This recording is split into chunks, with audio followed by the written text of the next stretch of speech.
नमस्कार. मिरगेंची वात्रटिका या यूट्यूब चॅनलमध्ये आपणा सर्वांचं सहर्ष स्वागत.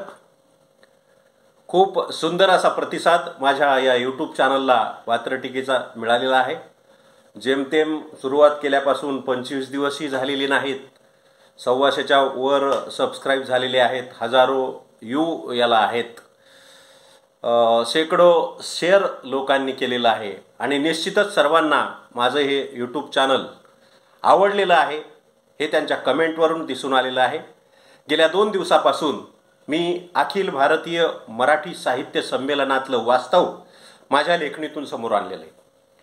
या वास्तवावर संमिश्र प्रतिक्रिया त्या संमेलनातील ग्रुपवर, कवींच्या साहित्यिकांच्या ग्रुपवर मला पाहायला मिळाल्या.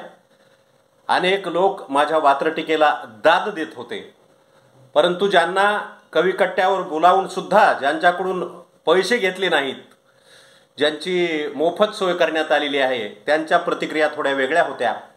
माझं हेच म्हणणं आहे की सर्वांना समान न्याय द्यावा, कारण कविकट्ट्यावर येणारे अनेक कवी अत्यंत हालाखीच्या परिस्थितीतले असतात. काही कवी बेरोजगार असतात, परंतु त्यांना मराठीबद्दलची ओढ असते. मग त्यांनी त्यांची प्रतिभा आपल्या ऐकणाऱ्या श्रोत्यासमोर सादर करायची नाही का? त्यांनी केवळ पैसे नाहीत म्हणून संमेलनाला यायचं नाही का? या विषयावर मी कोणाच्या आकसापोटी बोलत नव्हतो. हे सर्वांनी ध्यानात घेतलं पाहिजे. आणि तिथं निवड झालेले जे कवी आहेत त्यांच्याबद्दल मला माहिती आहे. ते सुपाऱ्या घेऊन कवी संमेलन सादर करतात, स्वतःची कविता विकतात, संमेलनाला पाकिट घेतल्याशिवाय जात नाहीत आणि संमेलन संपल्यानंतर चिकन मटणाच्या पार्ट्या आयोजित करतात. या सर्वांचा मी साक्षीदार आहे. मग हे तुमचं मराठीवरलं प्रेम आहे का? आणि अशांना तुम्ही मोफत सोय करता आणि गरीब गरजवंत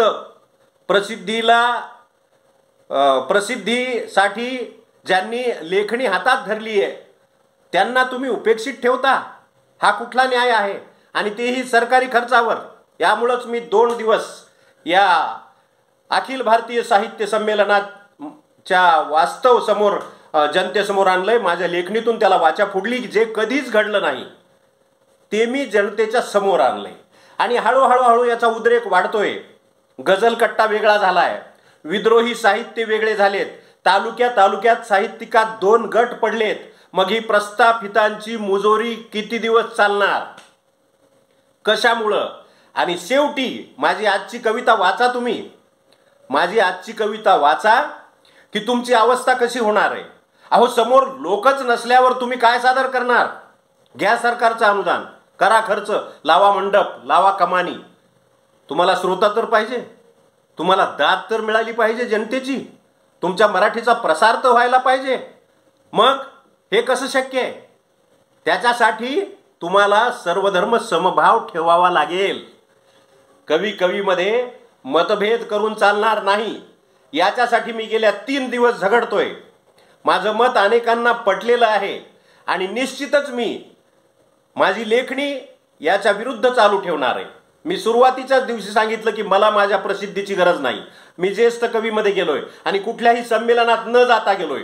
महाराष्ट्राच्या संपूर्ण विभागातून मला फोन येत आहेत माझी कविता आवडल्याची, माझी वात्रटिका आवडल्याची. माझ्या चॅनलवर कमेंट येतात मला. हे काही मुद्दाम येत नाहीत. मी काही कुणाला बळजबरी करत नाही. मी कधी पुरस्कार विकत घेतला नाही. मी कधी पुरस्कारासाठी ॲप्लिकेशन केलेलं नाही. हे वास्तव आहे माझं सुद्धा. कारण मी प्रसिद्धीच्या मागे लागत नाही. मी माझा छंद म्हणून मराठीची सेवा करतो.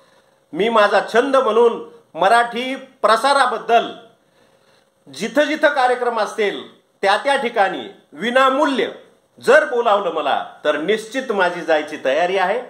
हे निश्चित मी करतो. यापुढे सर्वांनी असंच वागावं ही माझी सर्वांना विनंती आहे. आणि म्हणूनच आज संमेलनाचा समारोपाचा शेवटचा दिवस आहे.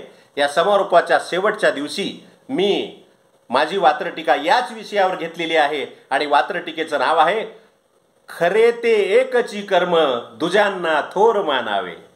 अहो, कुणी आपल्यापेक्षा खालचा आहे, कुणी आपल्यापेक्षा निव्वळच अल्पमतीचा आहे असं नका ना समजू. त्याला नका लहान समजू. त्याला नका उपेक्षित करू. तुम्ही साने गुरुजीचं गीत म्हणता सुरुवातीच्या दिवशी, खरा तो एकची धर्म, आणि मग हे कसं? म्हणून खरे ते एकची कर्म, दुजांना थोर मानावे.